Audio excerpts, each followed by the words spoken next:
जो करके किसका निर्माण करता है। तो यहाँ पर देख लिया जाए कि Na क्या है, सोडियम है, और O2 क्या है, ऑक्सीजन है। अर्थात यह सोडियम धातु ऑक्सीजन के साथ संयोग करके क्या बनाता है, 2Na2O अर्थात सोडियम मोनोऑक्साइड का क्या करता है, तो निर्माण करता है। ठीक, अतः यह क्या है, एक धातु का एक गुणधर्म है ऑक्सीजन के साथ संयोग। ठीक है, इसी तरह दूसरा इसका एग्जाम्पल है कि 2Mg + O2 = 2MgO अर्थात यह क्या है, मैग्नीशियम ऑक्साइड है। ठीक, इसके बाद इसमें नोट में क्या है, पहला धातु के ऑक्साइड भास्मिक होते हैं। ठीक, धातु के ऑक्साइड क्या होते हैं, भास्मिक होते हैं। भास्मिक अर्थात क्षारीय होते हैं। ठीक ना, क्षार होते हैं, अम्लीय नहीं होते हैं, क्षार होते हैं। ठीक, इसके बाद कुछ ऑक्साइड जल में घुलकर क्षार बनाते हैं। ठीक, जैसे उदाहरण के लिए Na2O क्या है, सॉलिड, S से सॉलिड प्लस H2O लिक्विड, इसके बाद 2NaOH एक्वा। ठीक है, इसके बाद दूसरा इसका नोट है कि कुछ धातुओं के ऑक्साइड जैसे Al2O3, ZNO अर्थात एल्युमिनियम ऑक्साइड और जिंक ऑक्साइड में अम्लीय एवं भास्मिक दोनों प्रकार के गुण होते हैं। ठीक, एल्युमिनियम ऑक्साइड और जिंक ऑक्साइड में क्या होते हैं, अम्लीय एवं भास्मिक दोनों प्रकार के गुण पाए जाते हैं।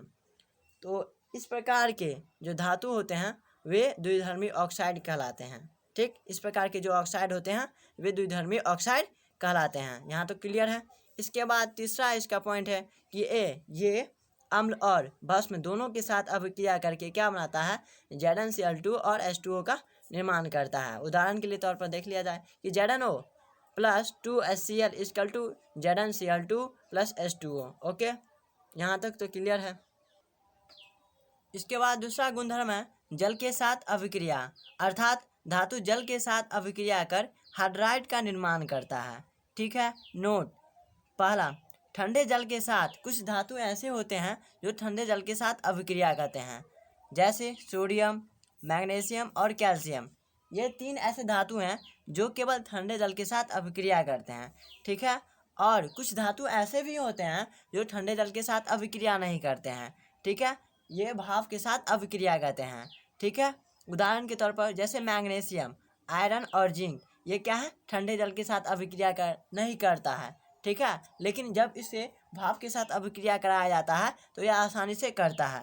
ठीक ना, और कुछ धातु ऐसे भी होते हैं जो किसी भी जल के साथ आसानी से अभिक्रिया करते हैं, जैसे कॉपर हुआ, मरकरी हुआ, टीन, जस्ता, सोना और चांदी। ये ऐसे धातु हैं जो सभी तरह के जल के साथ आसानी से अभिक्रिया कर लेते हैं। ठीक, यहाँ तक तो क्लियर है। इसके बाद चौथा इसका गुणधर्म है कि अम्लों के साथ अभिक्रिया। धातु अम्ल के साथ अभिक्रिया कर क्या बनाता है, तो अम्लीय ऑक्साइड का निर्माण करता है। ठीक है, और साथ में हाइड्रोजन गैस भी मुक्त करता है। ठीक है, जब धातु अम्ल के साथ अभिक्रिया करता है तो वह हाइड्रोजन गैस रिलीज करता है, क्या करता है, मुक्त करता है। हाइड्रोजन गैस क्या करता है, मुक्त करता है। उदाहरण के तौर पर जैसे 2Na क्या है, धातु है। ठीक है, और यह अम्ल HCl कौन सा अम्ल है, तो हाइड्रोक्लोरिक अम्ल है।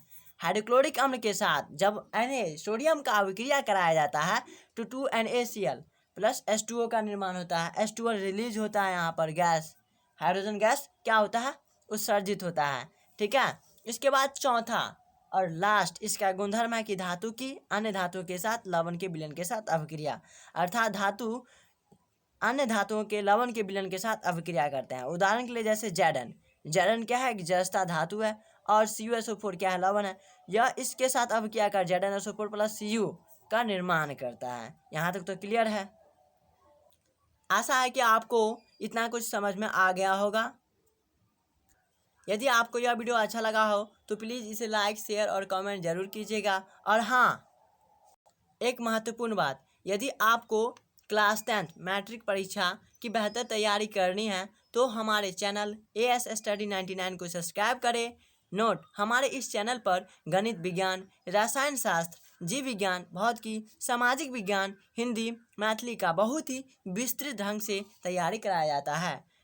सो आज ही इस चैनल को ज्वाइन करें। Thanks for watching. मिलते हैं अगले वीडियो में।